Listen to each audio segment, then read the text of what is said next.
Chers apprenants, chers élèves, bienvenue sur la plateforme École au Burkina.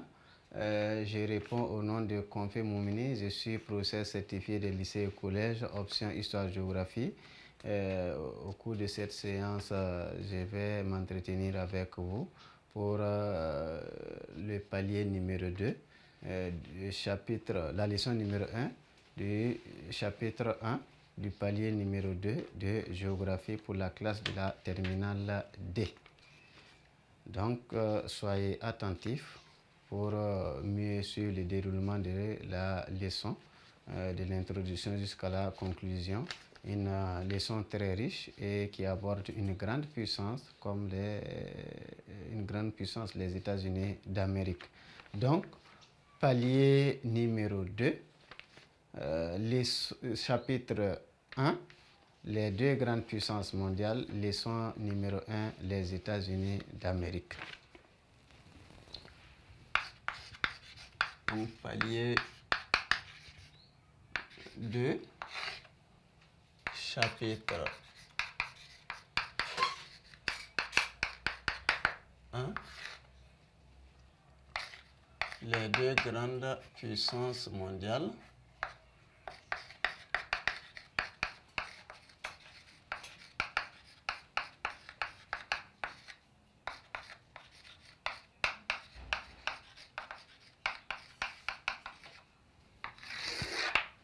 Les deux grandes puissances mondiales.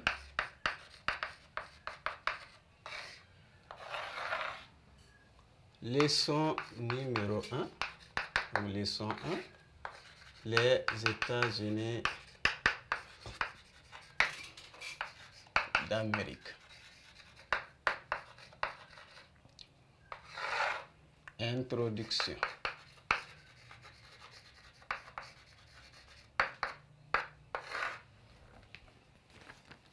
Donc, ce palier va nous permettre d'aborder deux grandes puissances mondiales, les États-Unis d'Amérique et la Chine. Donc, dans le premier chapitre, les deux grandes puissances mondiales, la première leçon, nous allons aborder les États-Unis d'Amérique. C'est l'une des grandes puissances, ou bien c'est la plus grande puissance mondiale. C'est la puissance qui domine les autres sur presque tous les plans et qui s'affiche comme la référence mondiale.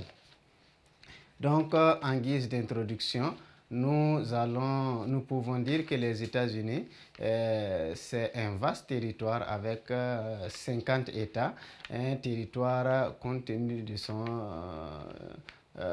sa superficie, un territoire très riche en termes de climat, en termes de végétation, en termes de relief et en termes également de population.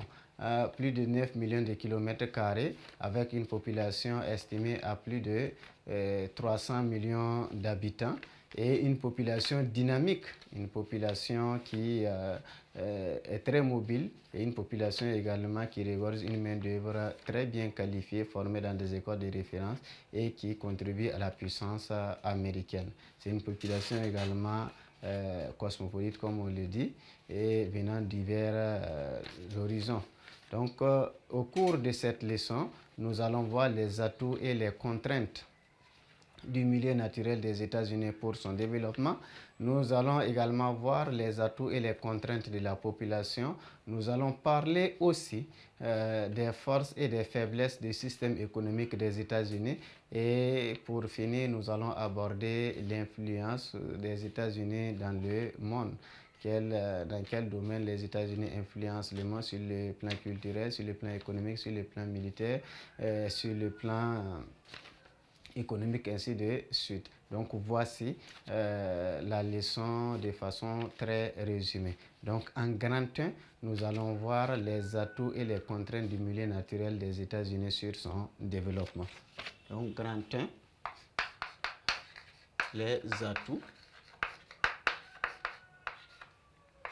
et les contraintes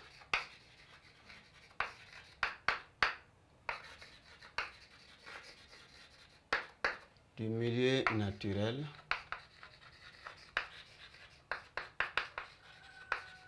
des États-Unis sur son développement.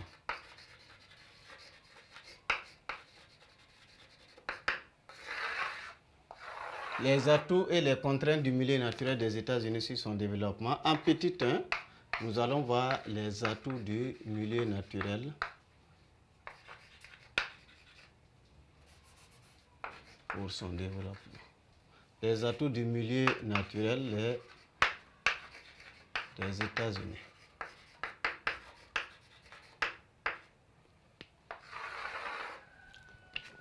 Les atouts et les contraintes du milieu naturel des États-Unis pour son développement. Ici, nous allons aborder en premier point les atouts du milieu naturel des États-Unis pour son développement. Il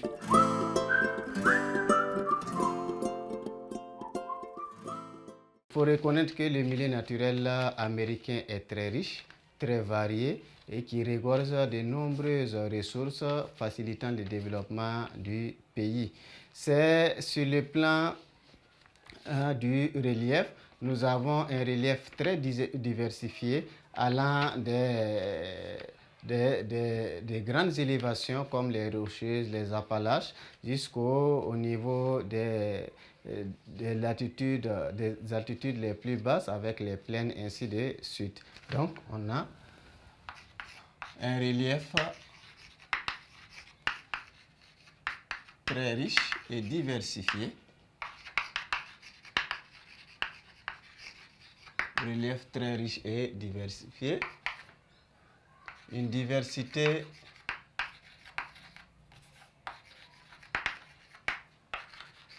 de végétation.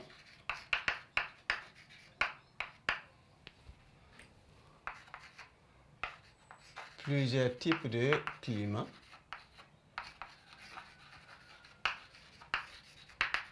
Plusieurs types de climats. Un réseau hydrographique. Un réseau hydrographique. Un réseau hydrographique très dense. Un réseau hydrographique très dense. Plusieurs kilomètres de côte.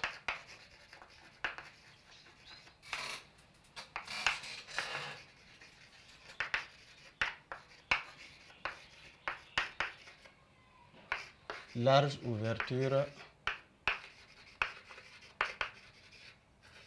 sur l'océan.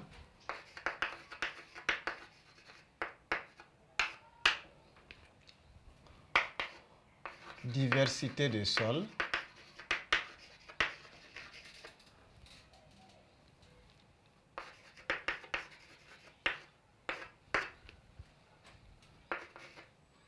Sous-sol très riche. Sous-sol très riche en minerais.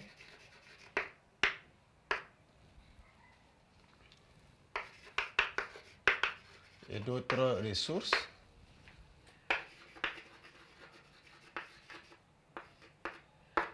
Ainsi de suite. Donc voici comment nous pouvons résumer les atouts du milieu naturel des États-Unis. Un relief très riche et diversifié. Nous rencontrons de grandes élévations avec les Appalaches, avec les Rocheuses. Nous rencontrons également des plaines fertiles favorables à l'agriculture. Et le relief également est favorable à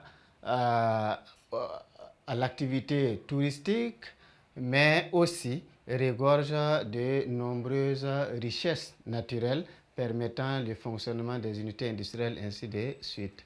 Là, une diversité de végétation qui arrive à alimenter l'industrie du bois, mais également une végétation qui favorise le développement de l'activité touristique. Et nous avons plusieurs types de climats. Les différents types de climats qui existent permettent une diversification des cultures. Donc, c'est une opportunité également pour le développement de l'agriculture. Cela permet de diversifier les cultures pour encore augmenter les rendements et des cultures adaptées aux conditions climatiques. Nous avons le climat tropical, équatorien, ainsi de suite. Un réseau hydrographique très dense avec des fleuves de renom comme le Ontario, le lac Huron, ainsi de suite, et des fleuves comme le Mississippi, le Missouri, ainsi de suite. C'est un réseau hydrographique qui facilite parce que la plupart des fleuves sont navigables, cela facilite également le réseau des transports et cela également facilite l'irrigation pour l'agriculture ainsi de suite, mais aussi pour pouvoir alimenter certains centres en eau et aussi favoriser le développement de l'élevage ainsi de suite. Les États-Unis, avec cette large ouverture sur l'océan, cela facilite les échanges avec l'extérieur, les échanges entre les pays et l'extérieur, puisque également c'est une voie, l'une des voies les plus empruntées en termes d'échanges avec l'extérieur. Il y a aussi une diversité de sols très riches, surtout qui contribue également au développement de l'activité agricole à travers les différents aménagements. Le sous-sol américain est très riche en minerais et également d'autres ressources, surtout les ressources énergétiques. Ils sont abondamment servis en termes de pétrole, mais également en termes d'autres minerais stratégiques. Ils sont riches en termes de fer, de zinc, ainsi de suite.